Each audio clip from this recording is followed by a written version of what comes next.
jury trial, but I don't have any basis to object. It's a copy of certain of the provisions of the contract which is involved in this case. All right, thank you. May it please the court, Neil Thomas from the Hamilton County Bar for the appellant in this case, Susan Anderson again, on a prior visit. This is a contract case, however. This is not a medical malpractice case. Reserve any time for rebuttal?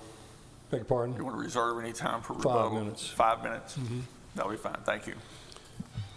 As I said, this is a contract issue, and I will cover only some of the facts which I think are important, but I think it's important to point out that since this involves two primary issues, whether summary judgment should have been granted in this case, and whether discovery should have been allowed in connection with that motion for summary judgment. Now, our position is on the motion for summary judgment itself that there are no findings of fact and conclusions of law in the court below with respect to the factual issues and legal issues in this case. There is attached to the order granting summary judgment a colloquy with counsel during the argument, and that was attached. But I would submit that in this case, in connection with the issues we have raised in our brief, there are no factual findings or conclusions of law. The second issue is whether or not discovery, of course, should have been granted in connection with the issues involved.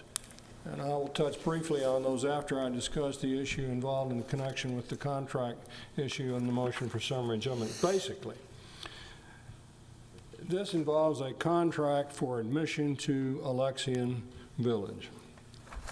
And it was for Ralph Anderson and his wife Susan, and for the purchase of an apartment unit. They entered into a contract in 2011, and they purchased a life care plan which guaranteed the resident lifetime access to Alexian's Health and Rehabilitation Center. For that privilege, they paid the sum of $237,200 for that and for the apartment.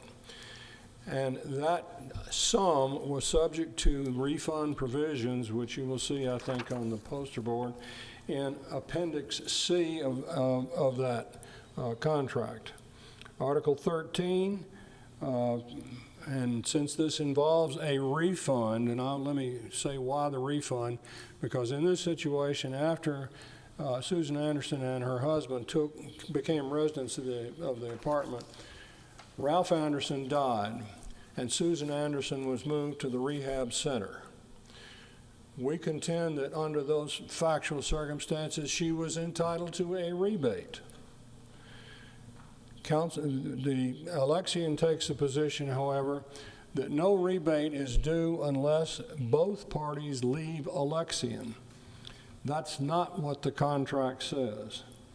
The contract says no refund is due under this agreement unless it is terminated with respect to every resident who occupied the apartment, not Alexian. Alexian would have the word Alexian substituted for the word apartment during the term of this agreement. She was transferred to the rehab unit because of failing health. Now, having taken the initial position that no refund is due, we asked during argument, well, how do you deal then with Appendix C, which is the refund provision that says if a person goes from the apartment to the rehab center, still at Alexian, any refund is to be credited against the charges. Well, if no refund is due, why would there be a credit against any charges? The court below did not deal with that issue, and that's a contract issue that we raised.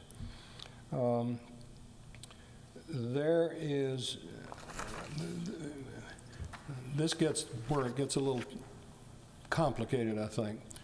The position that Alexian took was that the refund was applied against the charges that she would have been charged in the rehab facility, but it was applied against the charges they continued to make under the original 2011 contract. The problem is that when she moved from the apartment to the rehab facility, a new contract was required. This was in 2014, to replace the 2011 contract for the apartment. Well, that contract was void for this reason. A conservator had been appointed for Susan Anderson prior to her moving to the rehab facility. That conservator was appointed at the petition of Alexian because she was falling in the apartment and they wanted to move her to the rehab facility. So she was moved. Then, because that contract was void, it was signed only by her, not by her conservator. It had to be signed by her conservator. So there was no valid contract against which a refund could have been applied. So I think at that point, Alexian said, well, we'll apply it against the 2011 contract. Well, but the 2011 contract had been replaced by the 2014 contract. But then the 2014 contract was void. So what we have is a schedule of charges that were made. We don't know what contract they're under, presumably under the 2011. We don't know what credit was given for the refund against those charges. You simply can't tell from anything in this record how any refund was applied against the charges to which she was given. And that is basically the nub of the issues with respect to the contract. There is a second issue, and that is the nursing charges. When a conservator was appointed for Susan, they wanted to move her to the rehab facility, but there wasn't a place available because it had not been constructed yet. It was not constructed and available for residency until October. The conservator had been appointed in April of that year. They went through the entire summer. There was some issue as to whether or not they would move her to another facility, waiting for the new facility to come on board. That controversy occurred sometime in August, and then she was finally moved into the new facility in October. We say that the position Alexian took is that you waived any right to go to the new facility by staying where you were and encouraging these nursing charges which were necessary for her care, which she would have received if she had gone to the rehab facility. And any issue about whether or not that was available and whether or not she, quote, agreed to do that through her conservator occurred in August. Conservator having been appointed in April, nursing charges having been incurred during the entire summer.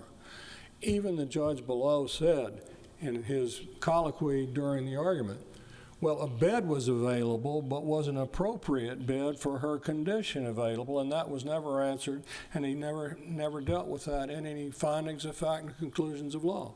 In addition, there's a provision in the contract which says no conduct by either party to this contract can constitute a waiver. And the contract itself said, in its sole determination, Alexian reserves the right to determine where a resident or patient is going to stay, and that decision is final. It's Alexian's position. I can see why they want it. If she's falling in her apartment, she wanted to stay in the apartment. She was rather difficult, I guess is a way to say it, and she wanted to stay in her apartment. But would Alexian desire to incur the liability for letting her stay in the apartment? No, they made a determination that she should move. They got a conservator. The only problem is they didn't have a place to move her. And so that required her to have nurses basically around the clock. So we are in a position where we say that because of the lack of findings of fact and conclusions of law with respect to the contract issues, and because the court should have granted, but let me go back and say with respect to the discovery which we requested, we said, let's see see how you've treated your other patients and residents with respect to this refund. I thought that was eminently reasonable to request that. Judge denied that. No, you can't see how they dealt with other residents. I'm not going to do that. when we got into the argument with respect to summary judgment and learned for the first time that indeed Alexian was contending that a refund had been given as a credit against charges that were then being made to her, after the argument of the motion for summary judgment, I said, I need some discovery on that because that is new information to me. The judge said, I can't conceive how you would need information like that. Motion denied. So that's where we are now. Thank you. You have your time for rebuttal. Thank you. Hear from the appellee.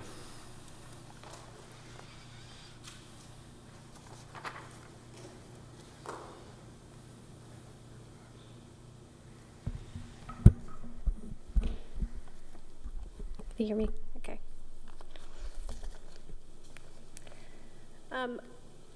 First, I want to go back to the contract language. I think that this is a breach of contract action on two fronts. The first front is whether plaintiff is entitled to any portion of a refund of a life use fee which she and her husband paid into Alexian when they were first admitted to the facility in 2011. If you look at the contract, and in fact several allegations in plaintiff's complaint, it is clear that Alexian is a facility that provides care to elderly residents at multiple care levels. The first level is an independent living apartment, which is where Susan and Ralph Anderson moved into when they first signed the life care plan contract, including the life use fee in 2011. The contract says that as part of this contract, you have access to care at all levels within the facility, that is assisted living, memory care, and the nursing home level. And so the contract itself provides for care at all of those levels in the facility. I think what plaintiff would have you believe is that the contract is terminated when a resident moves up to a higher level of care in the facility, because that is the only thing that can justify any refund of the life use fee which is provided for in the contract. Now, if you look at the rest of the contract, not just the selected provisions that I've put up there, but those are the most illustrative of that, is that the contract is not terminated when a patient or a resident moves up to a higher level of care. Instead, the contract specifically provides for that. It allows for the patient to move up in levels of care. It provides a monthly services fee for when you move up or when you stay where you are.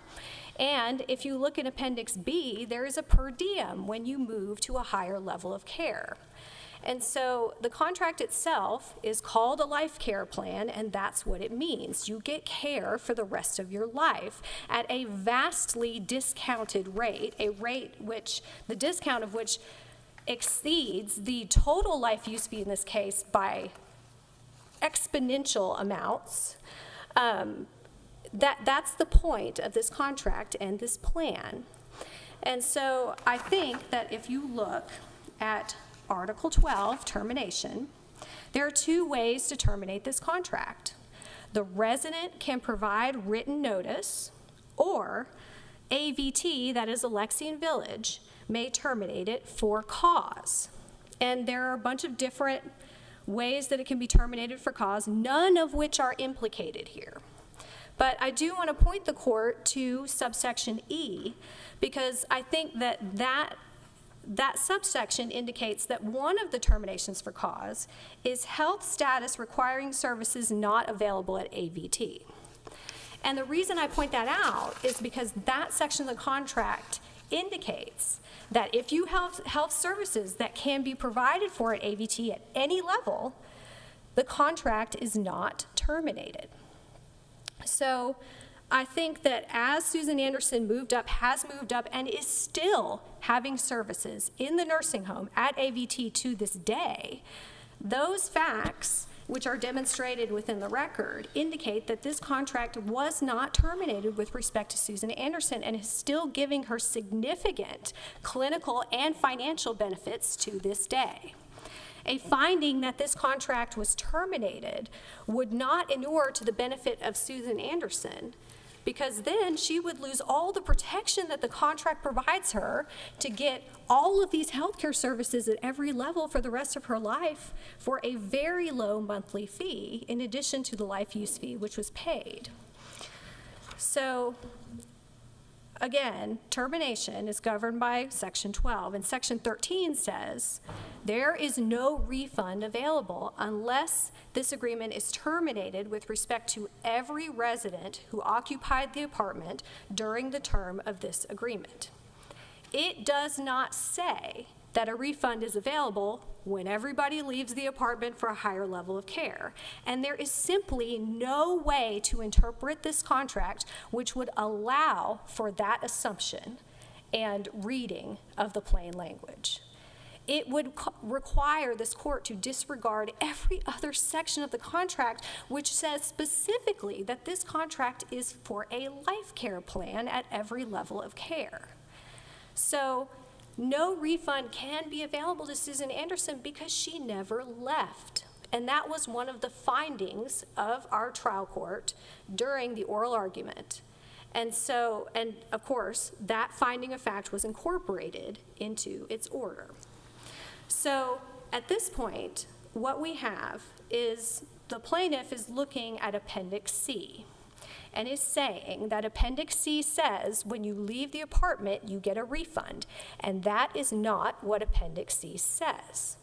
Instead, per Article 13, Appendix C is only implicated if a refund is available, and a refund is only available if there is termination. There was never a termination in this case with respect to Susan Anderson, and she is still living at Alexian receiving nursing home care. Her fiduciaries have not decided to move her, and they never decided to move her to a higher level of care before October of 2014.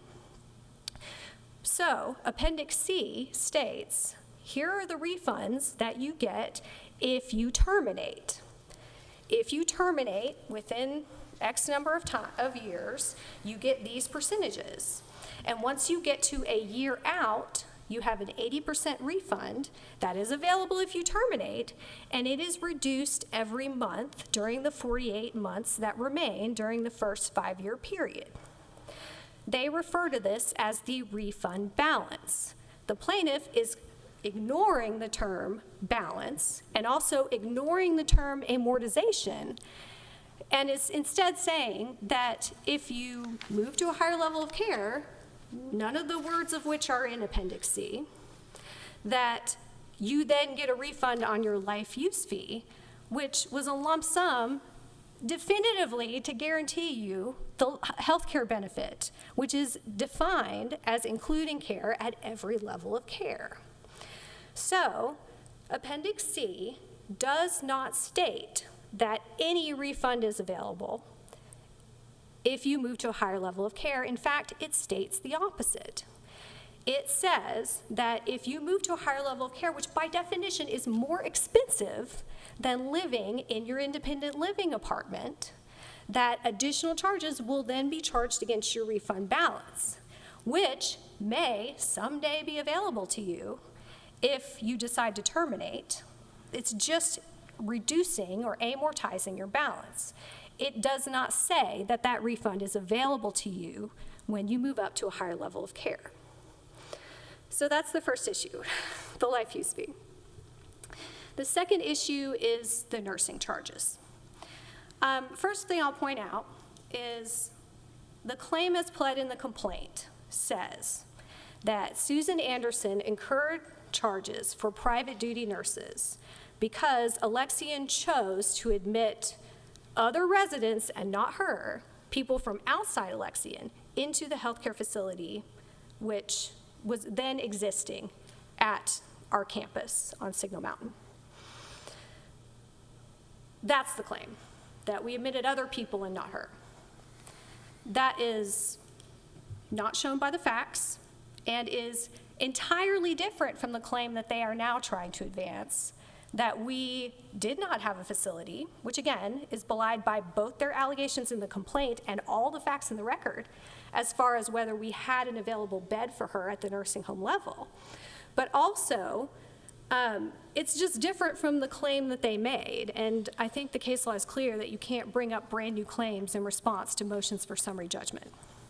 So let's deal with the claim as pled, okay, which is you admitted residents from outside Alexian rather than Susan to your existing nursing home facility. Counsel, this went off on summary judgment, right? Yes. And you're saying that all these facts that you're talking about were undisputed? I do think that, well, okay, so I think it depends. Yes, I think all the facts that I'm saying are undisputed. I don't think that there's any question that these are the facts. And I think the court made specific findings when it comes to what facts were in the record. And I can point to you where in the transcript that occurred, but I think the court said at this point. Well, for example, you were talking just a minute ago about other residents being admitted. And you said that. Yeah. So you said no. Is that a fact that's in dispute? Yes, and in fact, it is undisputed for purposes of summary judgment in response to our statement of facts. And the person that we relied on for that fact was Susan Anderson's own conservator. I'm sorry. I'm trying to focus on whether or not this fact, you're saying they admitted that fact? Yes. In the response to, okay. Yes. Then for purposes of summary judgment, it was not in dispute. Yes, I think it wasn't. I think that in our statement of facts, we pointed to testimony by Linda Norwood, who was Susan Anderson's own conservator of the person at the time, the only person with the legal authority to make a decision to move Susan Anderson to a higher level of care. She testified that these statements in the complaint, we read them to her in her deposition, that Alexian moved other people from outside Alexian into the nursing home and passed Susan Anderson over. And we asked her, we said, Ms. Norwood, do you have any facts to indicate that these allegations are true? And she responded, no, they're false. So at this point, it is Linda Anderson's own fiduciary who is providing us with this proof that the claim as alleged in the complaint does not hold water. Now, they're trying to make a whole new claim at this point. And again, this is not something that they can bring up in response to a motion for summary judgment, but I'm going to address it anyway. So now they're trying to say that, well, there wasn't a bed available for her, that the existing nursing home facility was not appropriate for her. And so we need to wait until this brand new nursing home, which we were building at the time, was ready to receive Susan Anderson. But I think it's important to understand the facts in the record on this issue. We deposed Susan Anderson, who was we deposed Linda Norwood, who was Susan Anderson's conservator of the person, and Al Secor, who was Susan Anderson's conservator of the property during the relevant time period. And both of them admitted repeatedly that in June and in August and thereafter, they were still deciding whether Susan Anderson was appropriate for placement into the existing nursing home facility at Alexian. During their discussions with Alexian during that period, they asked Alexian, do you have a nursing home bed available for her? And they said, yes, she can move anytime. She did not want to move at that point. She was, I think by all accounts, a difficult ward for her conservators. And they decided, okay, well, we're just going to appease her by saying, we won't move you to the existing nursing home, which provides the exact same level of care as the facility that's being constructed, but we'll wait for the new one to be constructed. And so that way Susan Anderson will feel better about the move. They were doing their duty to her as her conservatives in trying to make the best decision for her. But the bottom line is they were the ones who were making that decision. It was not Alexian. I have cited you a bunch of case law indicating that until Susan Anderson had conservators appointed for her, she's the only one who can make the decision about whether to move up to a higher level of care. Now, plaintiff has pointed to other sections of the contract that reserve Alexian the right to engage a committee and move someone up to a higher level of care if they won't move. None of those are implicated in this case. We never did that, and we never had the duty to do that because at that point, Susan Anderson was making her own decisions. And then after her conservators were appointed in April of 2014, they were the ones who were making her decisions, and they still decided not to move her. So it has always been our position, and I think the facts are undisputed on the record, that at all times during this contract, and the contract says this, that Susan Anderson had access to our nursing home facility. The plain language of the contract says that we are guaranteeing you a bed at our nursing home. And the only thing stopping Susan Anderson from going to the nursing home level was Susan Anderson and her conservators.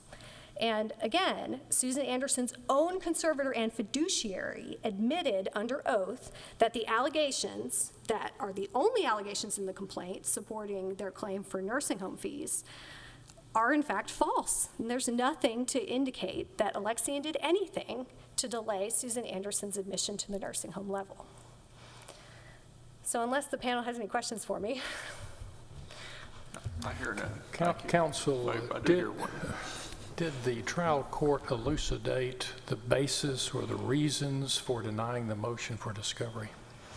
Yes, I think that the basis for denying the discovery, so the discovery is on the amortization of the life use fee under Appendix C. That I think there were questions about, okay, well, when Susan Anderson moved to the nursing home level at Alexian, how was her fee amortized in addition to the monthly amortization over the rest of the first 5 years to account for the nursing home level's additional fees?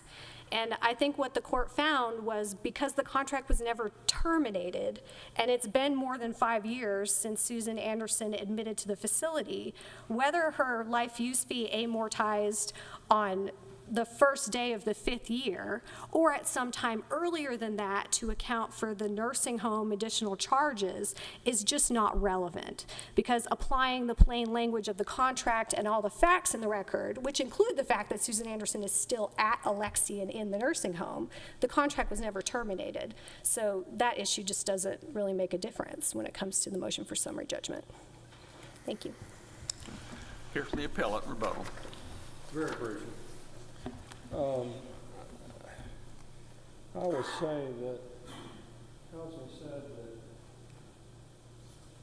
the original contract was never terminated, that is the 2011 contract. That contract says specifically in Article 5, when resident is admitted to the Health and Rehabilitation Center, which is where she went after the apartment, or assisted living center, this is 5.3. When resident is admitted to the Health and Rehabilitation Center or Assisted Living Center, state and federal regulations may require the resident to sign a separate admission agreement and consents for treatment and access to medical records. Separate agreement. First one has to be terminated for the second one to come into existence. And that also is indicated by their conduct where they tried to get her to sign a contract in 2014. Only they got the wrong person to sign it. They didn't get the conservator to sign it. That's the first point. Counsel said that we made an allegation that others were admitted but not her. We walked away. That was not an issue before the court. We abandoned that contention. We were shown evidence that that did not happen, so we did not contend that anybody was given preferential treatment over her. Counsel, excuse me for interrupting. Were there genuine issues of material fact in this case? Were there material issues, issues of material fact? In this case, this went out on summary judgment, correct? Replete. There were issues of material fact with respect to the with respect to her, whether or not she was entitled to a rebate under the contract, what happened to her when she moved from the apartment to the rehab center, a new contract, what charges were applicable if there is no contract, was there ever a credit given for the rebate or the refund against any charges that she was given in the future. These are all issues of fact which the court did not deal with below. I think the most that the court below said, well, if there was any refund due, it, quote, must have been used up by the time we get to 2018 or 2019. Well, I don't see, there is nowhere in this record that shows where the credit was given for any refund that was due. And the only affidavit that that was submitted by Alexian on this says at most $30,000 of the $90,000 refund would have been used if it had been applied as a credit against charges. But then what are those charges? They can only be quantum merit charges. They have the burden of proof on that. And on that is a genuine issue of material fact. But do you agree that a refund is only due if there's a termination? A refund is due only if both people leave the apartment. That's the exact language. The word is the apartment. It doesn't say termination. It says if both residents leave the apartment. Not leave Alexian, but leave the apartment. Well, they both left the apartment. He died and she went to the rehab center. And a new contract was proffered to her for admission to the rehab center, and she signed it, but her conservator didn't.